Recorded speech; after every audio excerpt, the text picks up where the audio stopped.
This is Cruise Radio. Cruise Radio is brought to you in part by tripinsurance.com. Travel insurance done right by the people who know travel insurance. Get a quote today at tripinsurance.com. Here we go. Broadcasting from the tripinsurance.com studios in Jacksonville, Florida. This is Cruise Radio. Hey, how's it going? My name is Doug Parker. Thank you so much for checking out this episode of Cruise Radio. Very happy to have you here, my friend. A review of Disney Destiny today from Jeremy. He was on one of the very first 3-night sailings out of Port Canaveral, and he stopped by to share his review, so we'll check in with him right now. Doug, how you doing? Good to talk to you again, and I'm looking forward to hearing your review of this brand new Disney ship, especially it being your first time sailing with Disney Cruise Line. Before we actually jump to the ship itself, we'll take a step back. Give me some pre-cruise thoughts going in about taking your first Disney Cruise Line sailing.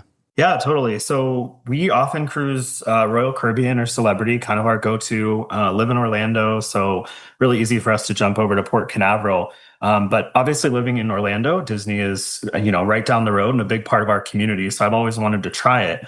Not having kids myself, transparently, I was a little concerned it would be too kind of kid-centric. So really interested to try it out. But I can say, as I'll talk about it, it definitely wasn't. And I think it's also a great line for adults without kids, but just was looking forward to seeing that high touch, high level of experience that Disney provides their guests. And I was very wowed by the experience. So looking forward to sharing a little more today.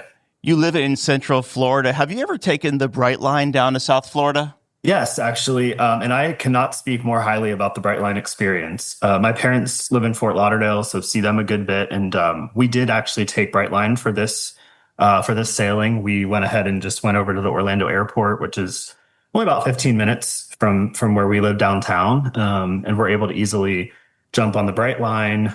Security is so much more simple. You can bring what you want, and great lounge, and just jumped on and headed down to the Fort Lauderdale station. And, I'll also say coming back, both me and my friend were working remotely on the way home. And it's a great experience for those that want to work. You saw a ton of laptops out on the train, and they even have some spaces between cars where you can take a quick work call. So highly recommend it. Really thankful it's in the area, and hoping it'll go to Tampa in the near future. You make your way down to Port Everglades. How long of a drive is it, or I guess an Uber, from the Fort Lauderdale station to the cruise terminal on Bright Line?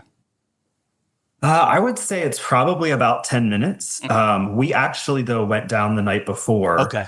And we stayed at the Marriott Harbor Beach. It was kind of the christening sailing was a big travel promotion for Disney. So they had some expo events going on at the Harbor Beach. So we actually went down on Sunday, the day before. But that hotel is a great spot to stay before you jump on out of Port Everglades. We actually, had a great dinner there Sunday night, and we're able to watch Celebrity Excel leave that night, and a few other ships that are brand new to the area and to the market. So it's really a great kind of stopover for us. And then from Harbor Beach to Port Everglades on Monday morning was really about a 5-minute Uber. So super simple. We waited 2 minutes to get an Uber from that hotel. So it was a great spot to kind of hang out before jumping on the ship. When the budget allows, I love staying at that Marriott Harbor Beach property. That's the one with the really nice restaurant right there, oceanfront. Yes, 100%. Yep. And there were some beautiful sunsets, and we're able to kind of grab a drink and watch football on Sunday before we jumped on Monday. So it was a great spot for a Sunday afternoon NFL game. Yeah, love it. So you make your way to the port there. How was your embarkation on Disney Destiny? Our embarkation was quite simple. Once we got out of our Uber, we really walked right on the ship. I will say for this sailing, they had asked everyone to wait until after 12 noon to head to the terminal. So it was a delayed boarding, being the christening ceremony, and they had, kind of a lot going on. So all passengers had to wait until after 12, but we walked right through security, right through the line. And I would say from the curb to the ship was, 7 or 8 minutes. It was super easy. Now, Disney is known for their embarkation with calling the family name out when you enter the ship. Were they doing this on the christening sailing? They were, Doug. And I will say, as a first-time Disney cruiser, that was definitely a wow factor for me. I've never experienced that before. And so, as we kind of embarked on the ship and walked into the Grand Hall, which is kind of their main atrium area, they were calling out all the family names and called out my name and my friend, who I sailed with on this sailing. And it was kind of a cool experience. You feel like you're a celebrity or a star kind of walking right on board. And, I will say my first impressions of the ship, the Grand Hall was gorgeous. It sits about 3 different levels.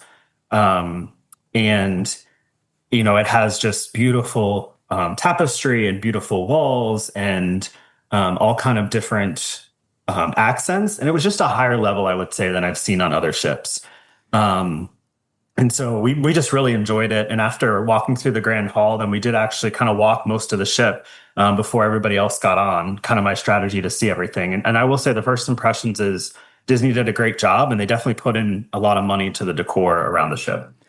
So you're no stranger to like new cruise terminals since you sail Royal quite a bit. And I'm curious, this is a newly, I guess, remodeled terminal for Disney down there in Port Everglades. What did you think of the terminal itself? I know we're taking kind of a step back here. Yeah, I thought the terminal was nice, and it definitely had a lot of windows and a lot of light. I will say that I could tell that there was a ton of seating, but transparently, because the christening was happening, they actually had it all draped off because they were using that as staging for evening events. So it was kind of a modified view during the sailing, but you could definitely tell that it was done well, and it had a lot of space and light, if it was more of a traditional embarkation. When you're walking on this ship, you just gave us your first impressions, but I'm curious kind of comparing it to when you walk on board a Royal Caribbean ship, like kind of, aside from calling the name out, how would you compare the two?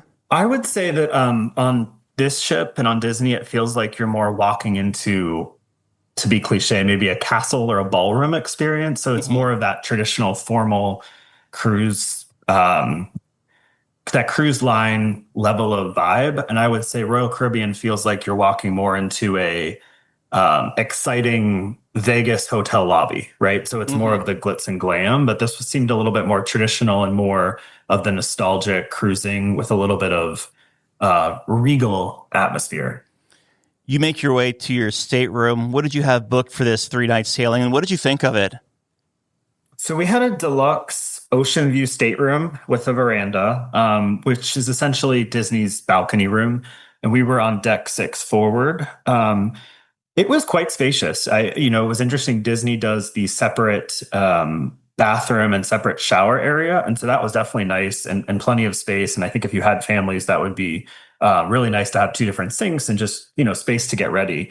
I would also say that the couch area was nice because it had one of those couch beds that you can just easily flip over into a bed and was actually already made up. And I slept on the couch. And so it was just super convenient because in 2 seconds, you could flip that couch over, pull the drape, and it was like a separate room.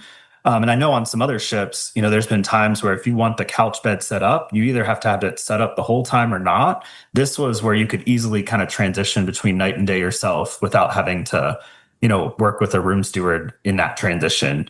The room also had plenty of outlets, all versions of USBs. I know that's a common question. So I had actually, as I typically do, brought my European charger because you can kind of get, even if you're sailing out of the US, use the European port. But I didn't even need it because there were just so many outlets on this ship, which I think is important given all of our technology these days. So we were really happy with the stateroom. I will say that we did have a chance to tour some of the other staterooms on this sailing and did go up to the Tower Suite, which is up in the funnel and probably the most elaborate suite on the ship. And having seen that experience, I felt like our room might have been small, but I think it was just when I compare the two in my mind. Well, let's talk about dining here on Disney Destiny. We'll go to the buffet area. And what is Disney calling it on the Destiny? On the Destiny, they call it the Marceline Market. Okay. Yeah. And so how was the food quality in there? And obviously this is kind of a reduced capacity sailing, but did it ever feel too crowded during your cruise? It didn't feel too crowded. We were at about half capacity, I think. But the quality of the food was delicious. We went up there the first day, and they did have the full buffet open. Sometimes they'll only do, half of it on a ship, depending on occupancy, but they had the full buffet open. Had really good seafood, fresh shrimp. So I would say, it was maybe one notch above a standard buffet that I've had on other ships, but also noting the ship's brand new, right? So I think the food is probably the best it'll ever be on this particular ship. One of the things that I will note, though, not having sailed Disney before, they do provide like free soda and other non-alcoholic beverages, which was really nice because if you want to grab a Coke Zero or other soda at lunch, like you don't necessarily need to pay for it, or if you had a drink package on other lines. So I thought that was really nice that they have easily accessible fountain stations kind of around the market. And then they have your, traditional different types of kids station, salad bar, seafood, burgers, all those different items. But the food was pretty good. Are there grab and go food stations outside of the buffet area, maybe like by the pool or other spaces around the ship? They do have what's called Mickey and Friends Festival of Foods. So we had lunch there on the third day, and they have like a barbecue spot, pizza, quick service burrito line, kind of like a Moe's or Chipotle. And that was pretty good. I had the kind of quick service burrito line, and really fresh, good food. Those lines tended to get a little longer if you went like at peak times, but an easy, quick option if you don't want to go more into the full buffet experience. Disney's main dining room experience. This is where they really outshine the other cruise lines with just how integrated and, I guess, immersive dining is. So let's talk about that. How was the main dining room experience, and what did you think of it being a first-time Disney Cruise Line sailor? Yeah, great question. And it's interesting how you define main dining for Disney, because I feel like all of their main dining is actually more of an experience than any type of main dining room. But we did eat in 1923, which would probably be their most traditional space. And there's two kind of dining rooms, one on each side. I thought the food was really good. We went for lunch one day, and I had an Impossible Burger, which was delicious. And then for dinner one night, we went and I had their filet, and it was really good. I mean, I would consider it just as good as some of the fillets at other steakhouses on other lines. My only real one comment there was the food was not as warm as I would particularly like. And I, imagine that they're kind of getting settled in with the large crowds in that space, but the food could have been a little bit warmer. But beyond 1923, I mean, Disney also considers their other kind of thematic experience as part of the main dining. So they had a Marvel dinner experience, which we unfortunately did not get to attend because they pre-assign your main dining experience and you rotate through. And that was not on our short list on a short 3-day sailing. But we did walk through there and it looked really cool, like in terms of all the LED lighting, et cetera. But our other main dining experience that we went to was Pride Land's Feast of the Lion King. And that was one of the best main dining experiences I've ever had on a cruise ship. So it basically is dinner and a show, and the food is African inspired, and so that was really good. I had a shrimp curry, which was delicious. But throughout the whole dinner experience, there's a center stage in the center of the dining room, and they're performing the full story of the Lion King. So they have different parts that are sang and danced throughout the courses, which is really cool. So, you'll come in and you place your order, then they do part of the show, then you might get your appetizers, part of the show, et cetera, throughout the full 2 hours. For anyone that's been to Animal Kingdom, I would say it's similar to the Lion King show at Disney's Animal Kingdom. But it was really great. The one piece on that was it was pretty loud in the venue just because of all the food going on, entertainment, but it's quite the show, and would highly recommend anyone that gets on the Destiny to check it out. So Pride Lands is like African cuisine then, and then is that correct saying that? Yes, they describe it as like African inspired cuisine, okay. But they had quite a diverse menu of options for people to try.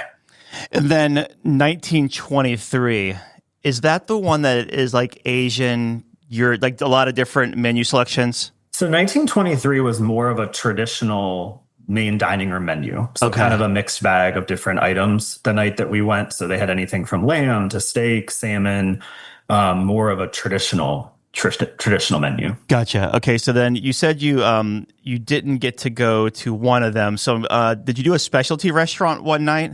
So unfortunately, they have two specialty restaurants on the top of the ship. They have I believe it's Palo, and then they also the steakhouse, and they have Enchanté, the French restaurant. They were actually not open. They were doing some private events in there. Mm-hmm. But we did walk through, and they look gorgeous on the first day. I mean, they look like just a highly elevated experience. Will say on the first night after the christening, I actually went and ate at Cask and Cannon, which is kind of their sports bar on board and had like a nautical theme.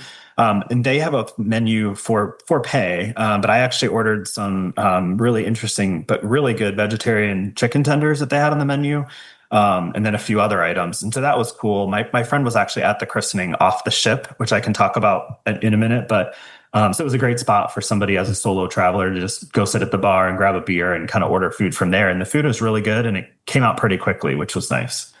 I'm not sure if you're a coffee or tea drinker, but are there any of those like coffee shops on board? Yeah, so they actually have two coffee shops, I believe on decks 5 and 6. One of the things that it's interesting about Disney is almost every venue that they serve something, it kind of has multiple purposes, which I think is great. So it was like a coffee shop slash bar, I guess I would say, and maybe similar to like a cafe in Europe that you might find. So they had two of those, and they also had up in the adults only area on the aft deck 13. They had more of a traditional coffee shop that you could go to, and they had different specialty coffees and specialty drinks up there.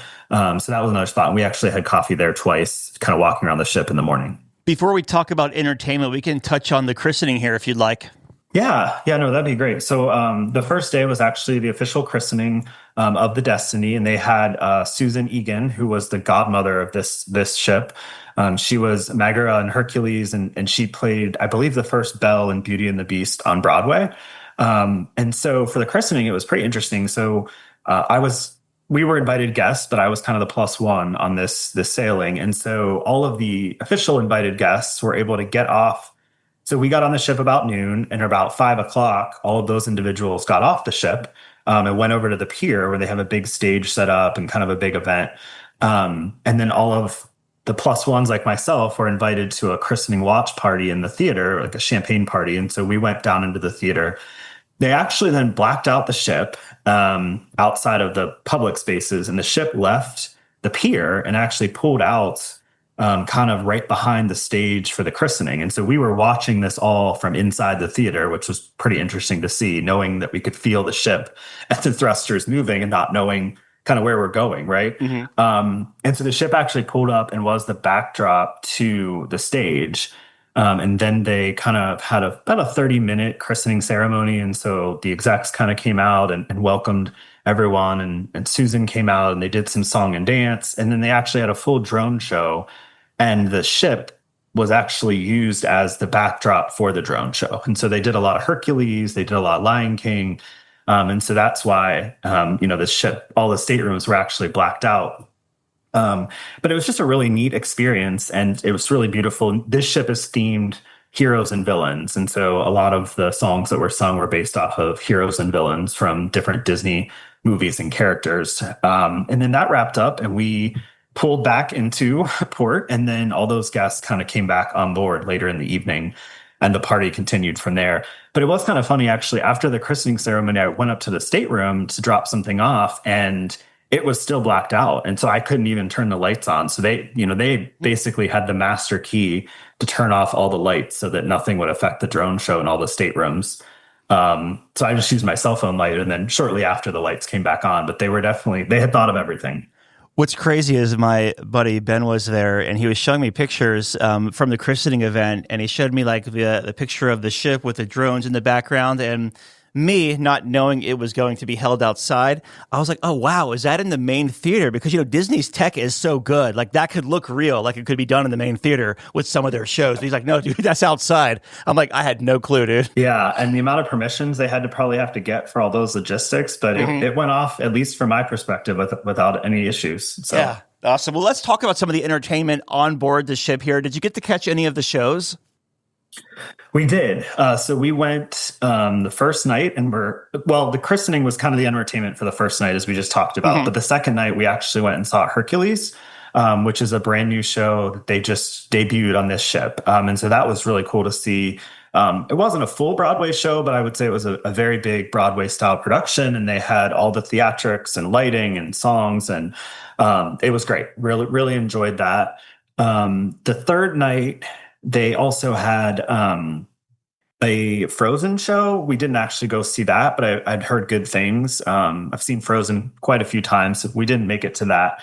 But beyond the actual evening shows, they also do Pirate Night, which was really cool. And so that was up on the pool deck and kind of a huge pirate party, followed by fireworks over the sea, which was really interesting. I had never kind of seen that. And I think Disney is really the well-known one for only doing the fireworks at sea.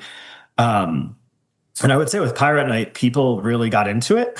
They all had their pirate attire, and were fully decked out. And so that was kind of cool to see, and would recommend if you do a Disney cruise to kind of bring your pirate stuff, because that was definitely well attended. I'll also note, as you and I talked about briefly before we kind of started the interview, it was cool to see Lance Bass was actually on board from with his family, and it was just kind of cool to see him, having been a huge NSYNC fan growing up, and got to talk to him for a second, and was super nice and super friendly and taking photos with everyone. So that was kind of a neat experience to have on top of the ship. Do you get into the theme party nights, whether it's on Royal Caribbean or your recent one on Disney? Sometimes I do. I didn't bring the pirate stuff, but I will say I brought some Ursula attire because she's my villain of choice. And given that it was heroes and villains, so I had some Ursula attire, and people for christening night did dress up as their favorite hero or villain. So it's kind of nice to let loose a little bit on a cruise ship and maybe, be someone you're not in your regular day life. So that was fun for me.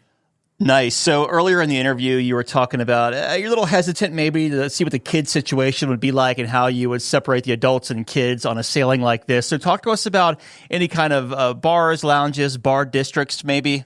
Yeah, and this is one where I would say, Doug, from the beginning, I had some apprehension, right? Because it's Disney, it's kid-centric, but I was very impressed with the bars and lounges around the ship.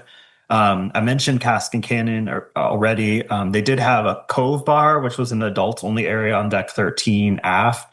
That was really cool to kind of relax and hang out and get a break from all the action, and really great craft cocktails at that space. And then they also had kind of 3 elevated cocktail lounges, I would say. The first that I would mention is called the Rose, and it was a fancier cocktail wine bar on top of the ship, kind of near the steak restaurant and the French restaurant. So we had some great champagne in there, and just beautifully decorated, very high-end finishes. I mean, you felt like you were at a 5-star resort kind of on land. So that was a really popular spot.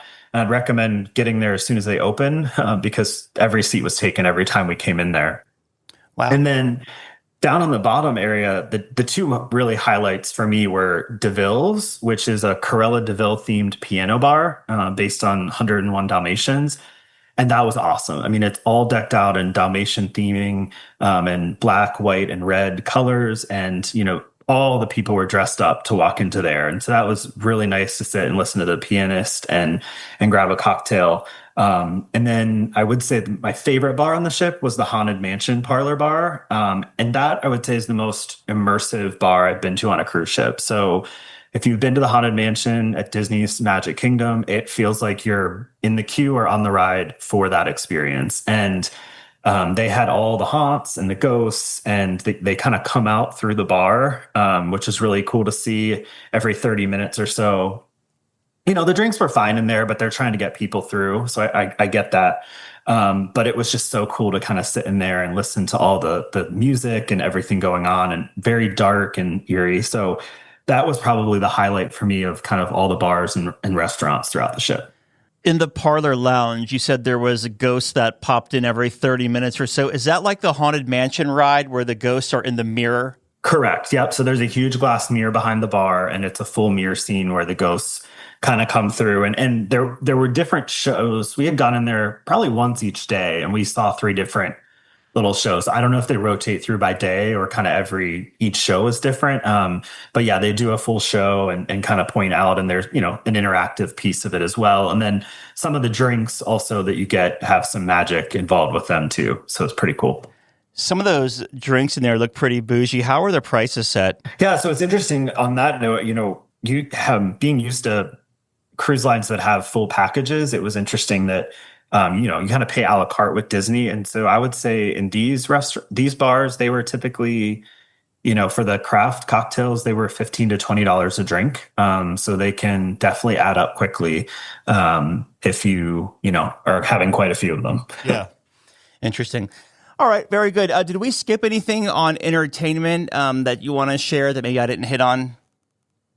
Yeah, I would just say we went on the second day. There was like a character dance meet and greet in the Grand Hall for about 30 minutes. And, if you want that high level moment of joy and just pure imagination and kids and that full experience that Disney has really worked to provide for years, they definitely did that at that event. And I think they do that at other spaces around the ship and all the characters come out. So I think it really can be fully immersive. And, if you have kids, like it just brings seeing the joy in the kids in those moments was really cool. And there were some other ones as well, but there was just a lot going on throughout the day. And it wasn't necessarily your traditional bingo, trivia, things you might see on other cruise lines, but there were plenty of Disney focused entertaining activities, especially even during a sea day, to keep you going.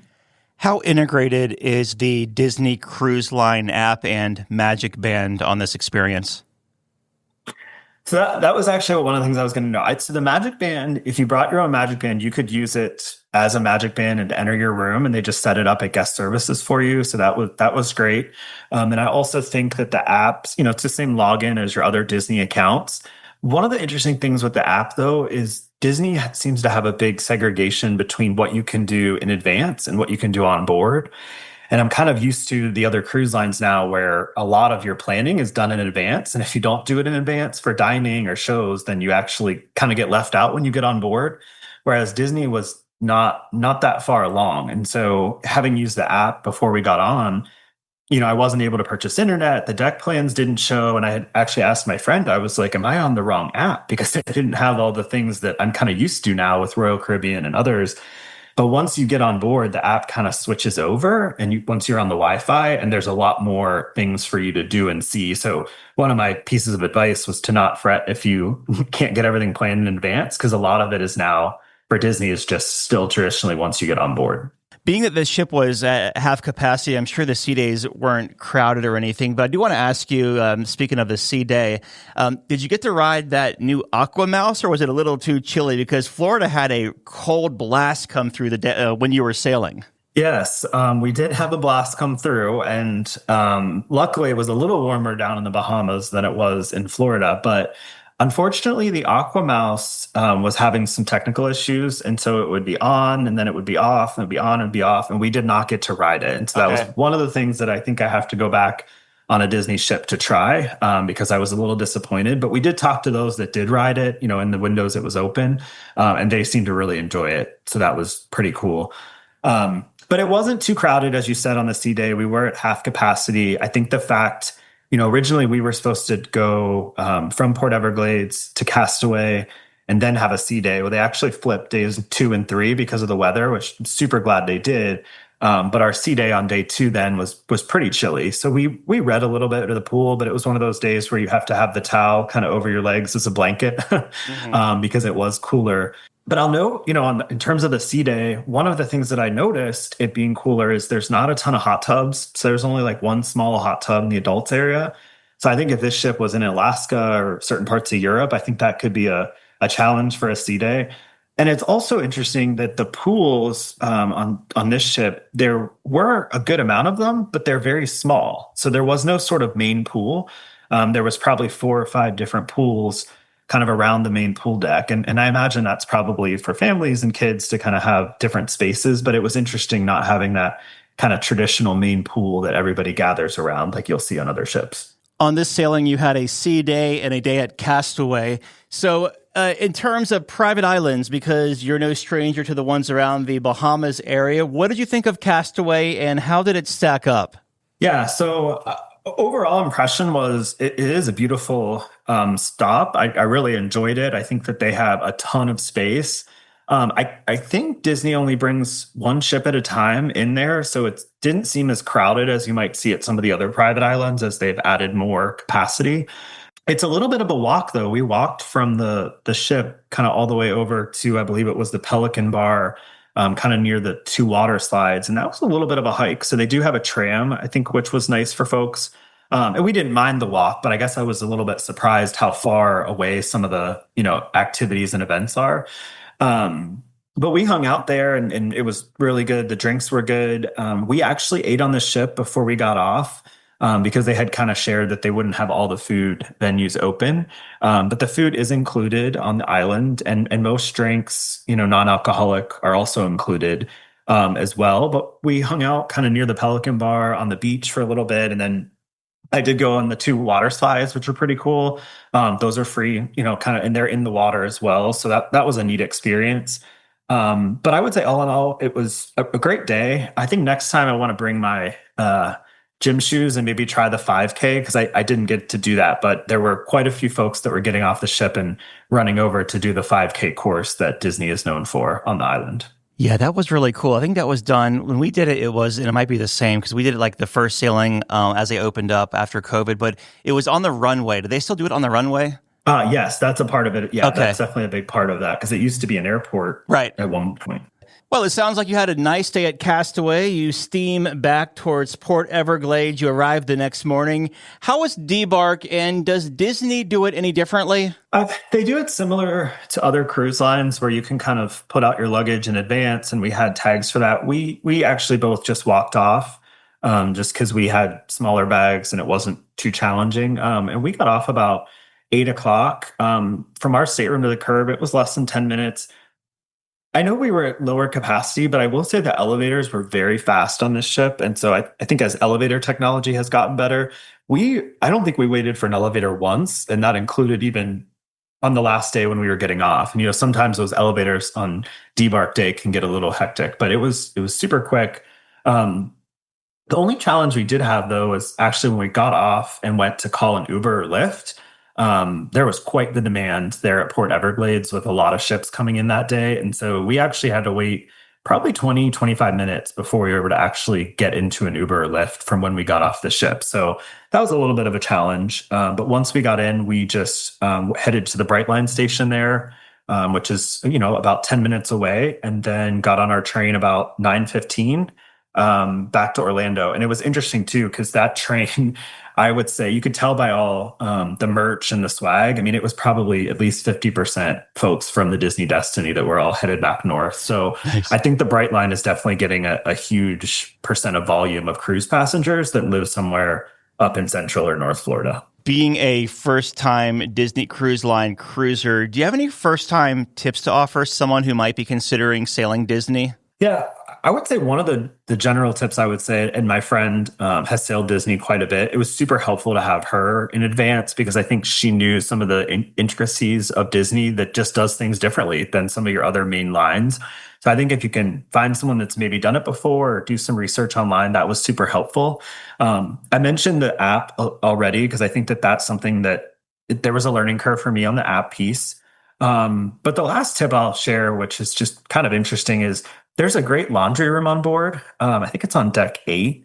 But we kind of walked in there and plenty of laundry facilities and irons and things. So if you have kids or have families and have spills or whatever, I think that's a really nice perk that Disney provides. And that's not an option on a lot of other ships. And it's kind of hidden, but it is on the deck plans. But yeah, I really recommend if you need the laundry room, definitely check it out.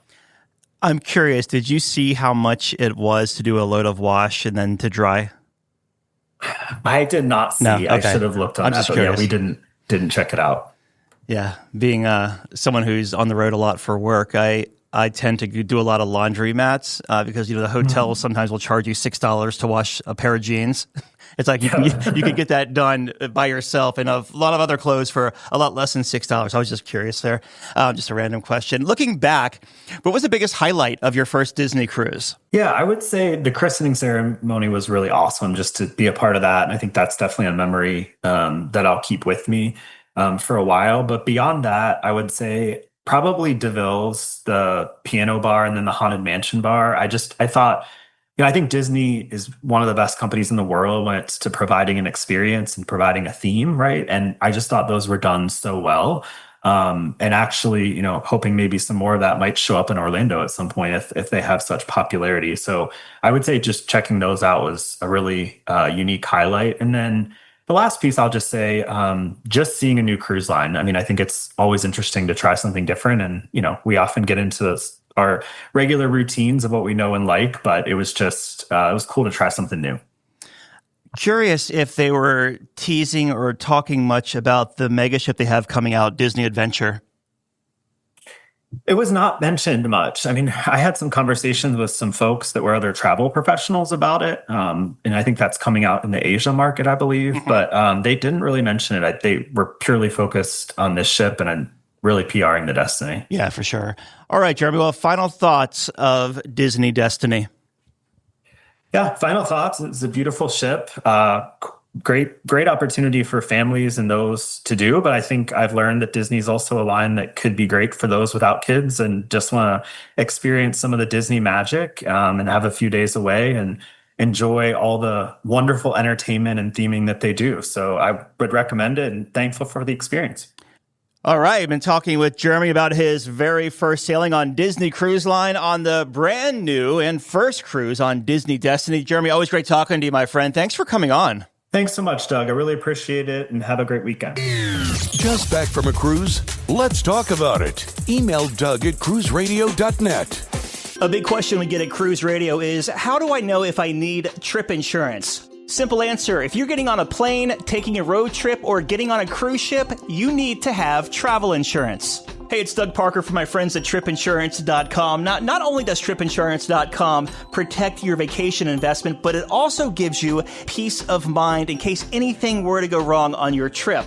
How do they do it? They offer 3 different types of trip insurance policies. Good, better, and best. One policy for every vacation budget. But it doesn't just stop there. They're up to 40% lower when you shop around on other comparison sites. Plus, tripinsurance.com offers 24-hour customer support before, during, and after your trip, online claims assistance, and travel alerts to let you know what's going on at your destination. But find out for yourself. Check out tripinsurance.com. All right, Dougie, let's see what we got for you, buddy. Cruise Radio is produced at the tripinsurance.com studios in Jacksonville, Florida. Get cruise news, ship reviews, and money-saving tips every Thursday on Cruise Radio. If you've enjoyed this episode, please subscribe to the show. If you want to help spread the word, give Cruise Radio a 5-star review. Find Cruise Radio where you listen to your favorite podcast or online at cruiseradio.net. I'm your announcer,